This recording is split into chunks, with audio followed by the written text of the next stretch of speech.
히브리서 13장 9절에서 17절까지의 말씀입니다. 제가 갖고 있는 신약성경 368페이지에 있습니다. 히브리서 13장 9절부터 17절까지 저희 같이 합독하도록 하겠습니다. 찾으신 줄 알고 우리 9절부터 합독합니다. 여러 가지 다른 교훈에 끌리지 말라. 마음은 은혜로서 굳게 함이 아름답고 음식으로서 할 것이 아니니 음식으로 말미암아 행한 자는 유익을 얻지 못하였느니라. 우리에게 제단이 있는데 장막에서 섬기는 자들은 그 제단에서 먹을 권한이 없나니 이는 죄를 위한 짐승의 피는 대제사장이 가지고 성소에 들어가고 그 육체는 영문 밖에서 불사름이라. 그러므로 예수도 자기 피로써 백성을 거룩하게 하려고 성문 밖에서 고난을 받으셨느니라. 그런즉 우리도 그의 치욕을 짊어지고 영문 밖으로 그에게 나아가자. 우리가 여기에는 영구한 도성이 없으므로 장차 올 것을 찾나니 그러므로 우리는 예수로 말미암아 항상 찬송의 제사를 하나님께 드리자. 이는 그 이름을 증언하는 입술의 열매니라. 오직 선을 행함과 서로 나누어 주기를 잊지 말라. 하나님은 이 같은 제사를 기뻐하시느니라. 너희를 인도하는 자들에게 순종하고 복종하라. 그들은 너의 영혼을 위하여 경성하기를 자신들이 청산할 자인 것 같이 하느니라. 그들로 하여금 즐거움으로 이것을 하게 하고 근심으로 하게 하지 말라. 그렇지 않으면 너희에게 유익이 없느니라. 아멘. 여러분, 많은 사람들도 저와 여러분들을 포함해서 지금까지 저희들의 삶의 방식들이 있습니다. 좋은 방식도 있고 분명히 안 좋은 방식들도 있습니다.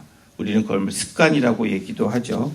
그런데 여러분, 우리 지금까지 살아왔던 삶의 방식, 나름대로 그럭저럭 잘 살았다고 하는 삶의 방식을 포기하는 것, 그것은 쉽지 않습니다. 다시 말하면 우리가 지금까지 갖고 왔던 모든 관습과 그리고 언행과 모든 부분들을 우리가 다르게 바꿔가고 포기한다라는 것은 쉽지 않다라는 겁니다. 히브리서를 정리하는 이 마지막 장인 13장, 9월을 마지막으로 우리가 히브리서가 마무리되는데 사실 이제 내일까지인데 내일은 히브리서를 안 하고 오늘로 마무리를 합니다. 히브리서를 정리하는 이 마지막 장인 13장은 다시 말해서 예수님을 믿기는 하는데 유대계를 떠나지 못하는 히브리 사람들에게 히브리 기자는 확실한 결정을 내리라고 촉구하고 있는 마지막 권면이기도 합니다. 13장의 구조를 살펴보면 어제 본문과 오늘 본문이 같은 흐름으로 이렇게 되어진 것을 알 수 있습니다. 어제는 1장부터 8절까지 했죠. 1절부터 6절까지는 성도의 삶에 대한 권면이고 7절, 8절은 지도자에 대한 권면이 어제 본문에 대략 크게 두 가지로 나눈다면 오늘 본문도 마찬가지로 9절에서 16절까지는 성도에 관한 삶에 대한 이야기입니다. 성도의 삶에 어떤 권면을 하고 있는지 이야기하고 있고 마지막 17절에는 지도자에 관한 권면입니다. 우리 9절을 함께 같이 읽어보도록 하겠습니다. 우리 9절 같이 읽습니다. 여러 가지 다른 교훈에 끌리지 말라. 마음은 은혜로서 굳게 함이 아름답고 음식으로서 할 것이 아니니 음식으로 말미암아 행한 자는 유익을 얻지 못하였느니라. 여러 가지 다른 교훈에 끌리지 말라라고 얘기합니다. 우리가 끌리는 데가 있죠.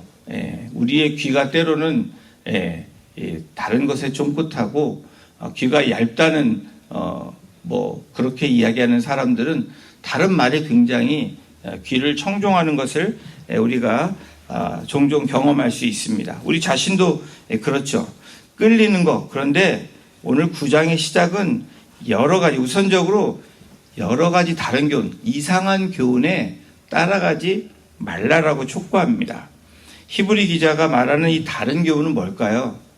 세상의 철학, 종교, 다른 사상들, 그런 것들이 초대교회에 성행했다라고 생각하면 쉽게 말해서 그리스도와 대조적인 사람들이 만들어낸 여러 가지 교훈들을 따라가지 말라라는 겁니다.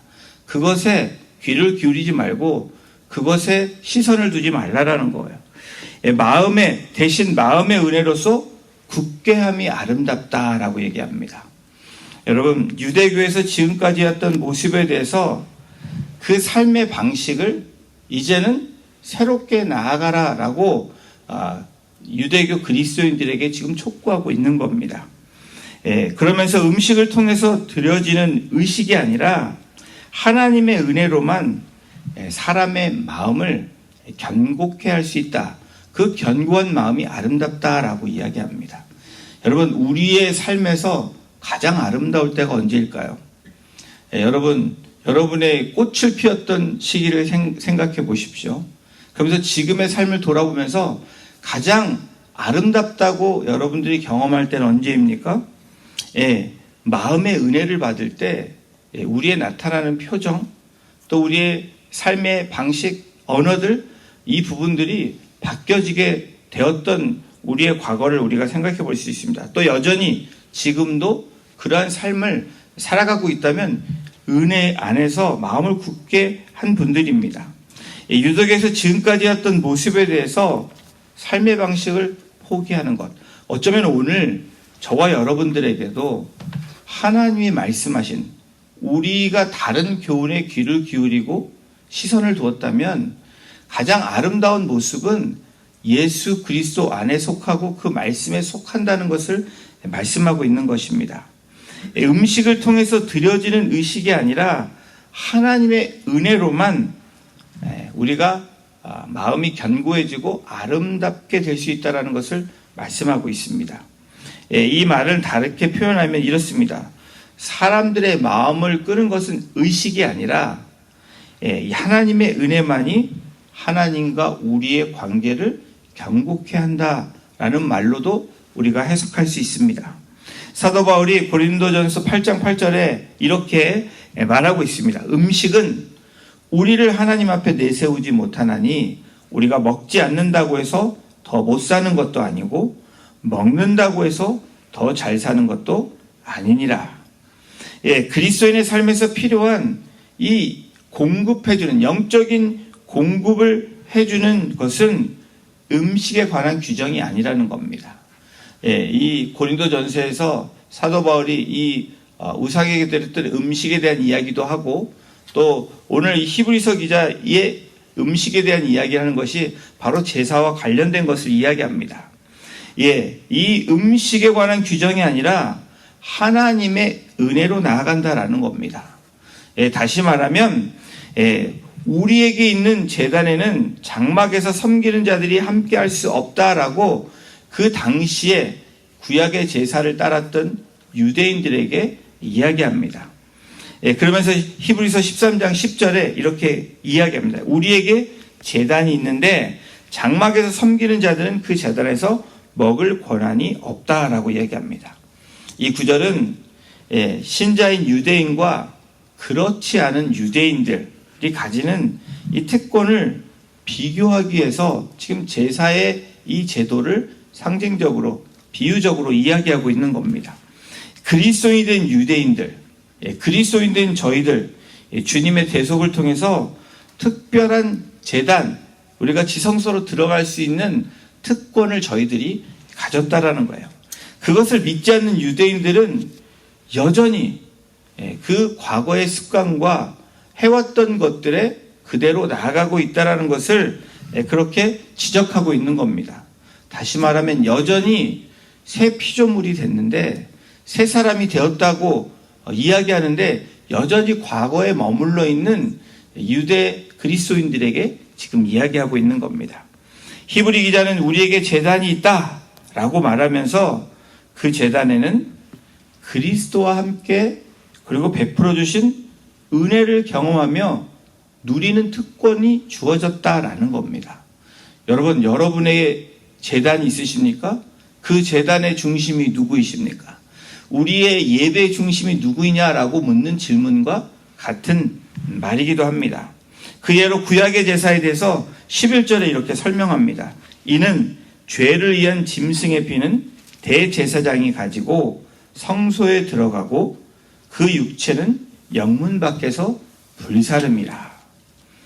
구약의 제사가 어떻게 드려졌는지 이 레위 족속들 그리고 히브리 민족 이제까지 해왔던 그런 제사를 다시 한번 상기시키고 있는데, 여러분 지금까지 유대인들이 드렸던 속죄 제사에서 대제사장은 어떻게 합니까? 그 피를 가지고 지성소에 들어갑니다. 그러나 몸은 영문 밖에서 불살랐다. 제사 드리는 이 가축은 불살랐다라고 기록합니다. 또 그렇게 했습니다. 그러므로 제사를 드렸던 대제사장은 음식을 먹을 수 없었다라는 것을 말하기도 합니다. 그러면서 예수 그리스도께서 여러분 예수님이 어떻게 돌아가셨는지를 또한 설명합니다. 예루살렘 성 안이 아니라 성 밖에서 죽임을 당하심으로 그의 백성들을 거룩하게 하셨다라는 것을 지금 상기시키는 겁니다.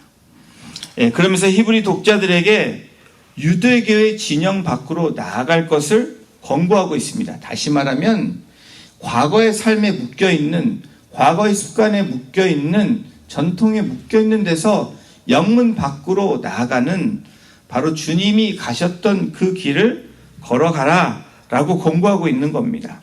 우리 히브리서 13장 12절 13절을 함께 같이 읽겠습니다. 시작. 그러므로 예수도 자기 피로써 백성을 거룩하게 하려고 성문 밖에서 고난을 받으셨느니라. 그런즉 우리도 그의 치욕을 짊어지고 영문 밖으로 그에게 나아가자. 히브리 기자는 지금 유대인 이 그리스도인들에게 무엇라고 지금 권면하고 있습니까? 또 명령하고 있습니까? 우리도 주님께서 받으셨던 그 치욕을 짊어지고 영문 밖으로, 예루살렘 성 밖으로 나아가자라고 말하는 겁니다. 히브리 기자는 지금까지 유대인들이 지켜온 예루살렘, 이 예루살렘이라는 이 상징적인 의미는 유대인들에게 어마어마하게 큽니다. 그러나 그곳에 주님이 있는지 없는지를 다시 한번 이야기하고 있는 장면이기도 합니다. 예루살렘을 나오라고, 이제는 거기에서 묶여서 거기에 있는 것이 아니라 과거의 모습이 아닌 새로운 피조물로 그리스도를 통해서 받은 은혜 받은 사람이 이제는 나아가야 된다라고 촉구하는 겁니다. 지금까지 살아왔던 너희들의 삶의 방식을 포기하고 새로운 피조물로서 나오라라고 권면하고 있는 겁니다. 주님이 성문 밖에서 고난을 받으신 것처럼 이제는 예수 그리스도를 따르는 삶으로, 그리고 주님이 주신 구속의 은혜를 입기를 원하는 사람은 성전 제사 밖으로 나와서 그렇게 나아가라라고 권면하고 있는 겁니다. 그러면서 그리스도께 대한 헌신과 따름에 대한 두 가지 특징을 이 히브리 기자는 권면하고 있는데 13장 14절입니다. 우리가 여기에는 영구한 도성이 없으므로 장차 올 것을 찾나니. 그리스도인들은 현재가 아니라, 그리스도를 따르는 너희들은 현재가 아니라 미래를 바라보며 살아가야 된다라는 것을 이야기하고 있습니다. 여러분 현재의 삶이 여러분 아무리 흥미롭게 보일지라도 그것은 영원할 수 없다라는 것을 선포하고 있는 겁니다. 그래서 성도들은 앞으로 다가올 도성, 여러분 앞으로 다가올 도성은 어떤 도성입니까? 영원한 도성을 이야기합니다. 천국을 바라보며 나아가고 살아가야 된다라고 히브리 기자는 권면하고 있는 겁니다. 그렇다면 성도의 삶은 어떤 삶이어야 되는지 15절 16절 제시하고 있습니다. 우리 15절 16절 함께 같이 읽어보겠습니다. 시작. 그러므로 우리는 예수로 말미암아 항상 찬송의 제사를 하나님께 드리자. 이는 그 이름을 증언하는 입술의 열매니라. 오직 선을 행함과 서로 나누어 주기를 잊지 말라. 하나님은 이 같은 제사를 기뻐하시느니라. 그러므로 이제 결론을 내립니다.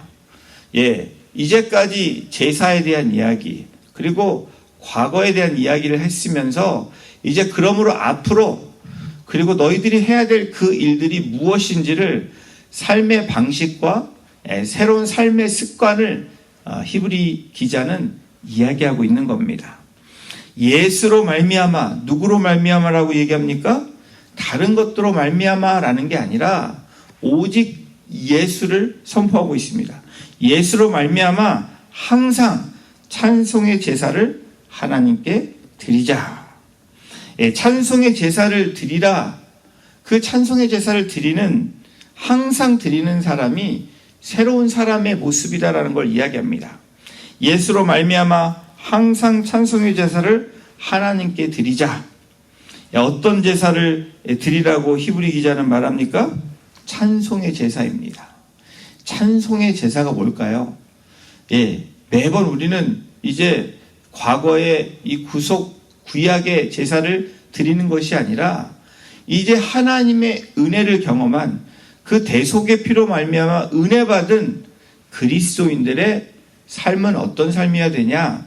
매일매일 찬양하는 겁니다. 입을 열어서 여러분 노래를 부른다는 의미가 아니라 하나님이 누구신지를 고백하고 선포하는 것이 찬양입니다. 여러분, 우리 북한 동포들이 어쩔 수 없이 쉔해받아서 찬양을 하죠. 누구를 찬양하는지 여러분 아십니다. 우리는 똑같이 누구를 찬양합니까? 은혜를 주신 하나님께 찬양하는 겁니다. 나를 구속하신 그 보혈의 피를 흘리신 예수 그리스도를 찬양하는 겁니다. 성령님을 우리는 찬양하는 겁니다. 나이가 감동 주시고 깨닫게 하시는 은혜를 주시는 성령님께, 성부, 성자, 성령님께 찬양 드리는 것이 바로 우리가 드리는 제사, 바로 예배라는 거예요. 지속적인 찬송의 제사라는 것을 말하고 있습니다. 새로운 피조물들은 어떻습니까? 은혜를 생각하면 날마다 고백해야 되죠. 저와 여러분들의 찬송이 어떤 찬송인지를 이야기합니다. 히브리 기자는 과거에 동물을 죽여서 드려지는 제사가 이제는 아니라 성도는 예수 그리스도를 의지하여 살아계신 하나님께 나아가는 그 모습이 성도의 모습이다라고 이야기합니다. 그러면서 그 성도에게 주어지는 참 기쁨과 회복에 대해서 우리가 누리며 살아가는 그러한 백성임을 말씀하고 있는 겁니다. 성막에서 명예와 물질을 포함한 무언가를 얻기를 추구했던 모습에서 이제 어떤 모습입니까? 조건 없이 하나님을 찬양하는 모습으로 나아간다라는 거예요. 의식은 여러분 꽤 절차들이 있습니다. 그러나 그 절차를 완전히 무너뜨린 분이 누구입니까? 질서를 무너뜨렸다는 것이 아닙니다. 이 모든 절차를 단 한 번에 그 보혈의 피로 무너뜨리신 분이 예수 그리스도이십니다. 그쵸? 지성소로 들어가는 그 문을, 휘장을 찢어 내리신 분이 바로 예수 그리스도시라는 거예요. 그래서 은혜 받은 사람의 찬양이 있다면 여러분 또한 오늘 우리의 삶에서 그 다음의 삶의 모습을 이야기합니다. 그것은 16절에 17절이죠. 죄송합니다. 16절. 오직 선을 행함과 서로 나누어 주기를 잊지 말라. 여러분 찬송의 제사를 하나님께 드린 다음에 그 다음에 삶의 모습은 어떤 모습입니까? 우리가 고백하고 찬양하고 감사가 있다면 그 다음은 수직적인 하나님께 올림이 있다면 그 다음에 수평적인 우리의 행함은 이웃을 사랑하는 겁니다. 오직 선을 행하며 나누는 삶을 살 것을 권면합니다. 히브리 기자는 제사의 의미를 선을 행함과 재물을 나누어 주는 것으로 재정의하고 있습니다. 성소에 들어가서 하나님께 드리는 제사는 찬송과 예배뿐 아니라 자신의 쓸 것을 다른 사람에게 나누어 주는 당연히 성도가 해야 되는 것을 이야기합니다. 우리는 하나님께 올려드리는 건 때로는 잘하지만 수평적인 이웃을 돌아보며 그리고 선을 행하고 나누어 주는 것에 인색할 때가 있는 것을 우리에게 지금 말하고 있는 겁니다. 여러분, 오직 선을 행함과 서로 나누어 주기를 잊지 말라. 어제 본문인 2절에 손님 대접하기를 잊지 말라. 이로써 부지 중에 천사들을 대접한 이들이 있었느니라. 라는 이 말씀과 오늘 이 16절의 말씀이 같이 가는 맥락에 있습니다. 우리에게 있는 물질적인 풍요를 고난받는 사람들에게, 또 어려운 사람들에게, 도움이 필요한 사람들에게 나누어 주라는 겁니다. 실질적으로 말씀하고 있습니다. 성경은 여러분, 실질적인 삶을 우리에게 늘 강조하고 또 권면하고 명령합니다. 사랑하는 성도 여러분, 초대교회에서 신앙생활하던 이 그리스도 유대인을 향하여 쓰여진 이 서신이 오늘 우리에게도 똑같이 적용되고 있는 말씀입니다. 오늘 예배 공동체를 이루며 살아가는 우리들에게 향한 메시지가 무엇입니까? 오늘 찬양했던 것처럼 이전보다 주님을 더 사랑하는 것. 그것이 하나님이 가장 기뻐하시는 예배이고 하나님이 가장 받기를 원하시는 제사라는 거예요. 너무 바쁘고 해야 될 일이 많아서 예배 드리는 자체가 쉽지 않은 분들이 계십니다. 여러분, 그렇다고 여러분이 정말 하나님이 정말 원하시는 제사 예배, 그 공적인 예배, 그냥 예배 한번 드리는 것이 다라고 생각한다면 우리는 크게 착각하고 있다라는 거예요. 하나님이 원하시는 진정한 제사의 삶은, 진정한 삶은 히브리 기자가 말하는 찬송의 제사, 선을 행하며 나누어지는 그 삶의 제사가, 삶의 실천이 우리에게도 계속 연결되어지는 예배라는 것을 저와 여러분들이 잊지 말아야 된다는 거예요. 공적인 예배뿐 아니라 삶에서 드려지는 이 실천적인 예배가 우리에게 필요하다는 것을 말씀합니다. 그러면서 사도 바울이 이야기하죠. 로마서 12장에 뭐라고 얘기합니까? 너희 몸을 하나님이 기뻐하시는 거룩한 산 제물로 드리라. 이는 너희가 드릴 영적 예배다라고 이야기합니다. 여러분, 바울은 영적 예배가 되기 위해서는 거룩한 산 제물로 드려야함을 정확하게 말하고 있습니다. 거룩한 산 제물이 되신 예수 그리스도의 모습, 여러분, 하나님 아버지께 순종한 우리 주님이 가셨던 그 순종의 삶이 가장 아름다운 우리 삶의 실천이고 또 우리가 해야 되는 하나님께 향한 반응이라는 거예요. 그냥 한 귀로 듣고 한 귀로 흐르는 것이 아니라 그 말씀을 지키려고, 그리고 그 말씀이 행함대로 나타내려고 나아가는 모습이 하나님이 기쁘시게 보고 그 모습을 받으신다라는 겁니다. 여러분, 그리스도인이라 불려지는 저와 여러분들, 그리스도인의 삶을 살아가야 되는 그 사명이 있습니다. 그 삶은 어떤 삶이죠? 사도 바울이 말한 고백입니다. 날마다 내가 십자가에 죽는다라는 거예요.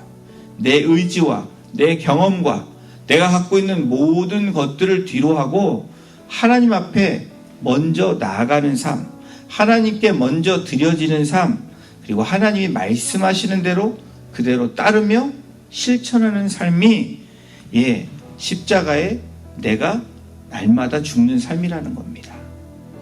히브리서 13장 17절에 이렇게 이야기하죠. 그러면서 너희를 인도하는 자들에게 순종하고 복종하라. 그들은 너희 영혼을 위하여 경성하기를 자신들이 청산할 자인 것 같이 하느니라. 그들로 하여금 즐거움으로 이것을 하게 하고 근심으로 하게 하지 말라. 그렇지 않으면 너희에게 유익이 없느니라. 여러분, 우리가 이 리더를 향한 이 권면이면서 또한 저와 여러분들에게 또 적용되는 말씀입니다. 저와 여러분들은 어느 이 공동체의 리더가 됩니다. 가정에서도 그렇고 또 우리 교회 공동체 안에서도 리더로서의 역할을 감당하는 부분들이 있습니다. 그런데 인도하는 자들에게 순종하고 복종하라. 우리를 인도하시는 하나님 앞에 또 인도하는 영적인 지도자들의 말씀에, 그 하나님의 말씀에 순종하라는 거예요. 사람에게 순종하라는 것이 아니라 그 하나님의 권위의 말씀에 순종하며 나아가라는 거예요. 그럴 때 그 우리의 영혼이 근심이 되는 것이 아니라 또 그 지도자들 근심케 하는 것이 아니라 즐거움으로 이것을 해 나가야 된다라고 얘기합니다. 오늘 저와 여러분들에게 어떤 말씀을 하십니까? 오늘 성도들의 삶이 어떤 삶인지를 이야기하면서 또한 우리의 모습이 리더로서 또 리더인 사람들에게 나아가는 모습이 어떤 모습인지 말씀합니다.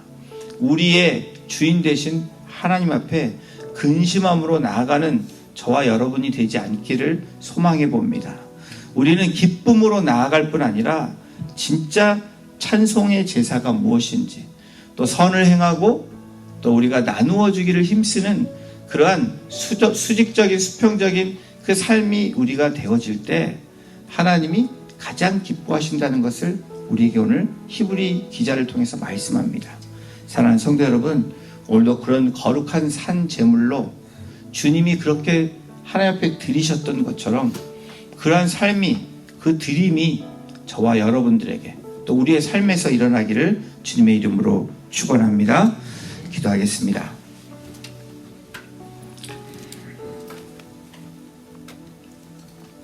하나님, 항상 찬송의 제사를 하나님께 드리라 라고 히브리 기자가 오늘 말씀하신 것처럼 또한 선을 행함과 서로 나누어 주기를 잊지 말라, 이것이 가장 기쁘시게 하는 제사라라고 말씀하신 것처럼 오늘 그 말씀을 우리가 붙들면서 우리의 입술의 열매가 하나님을 고백하며 찬양하며 그 이름을 높여드리는 우리의 고백뿐 아니라 삶에서 나타나는 그 열매들이 되게 하시고 증거들이 되기를 소원합니다.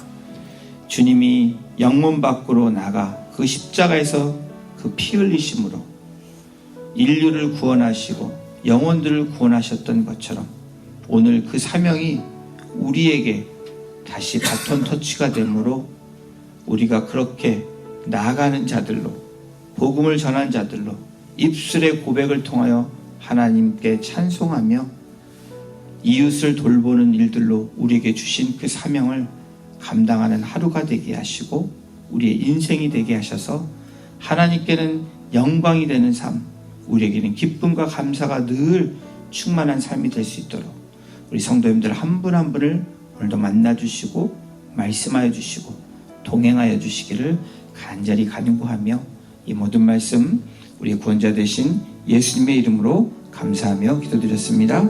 아멘.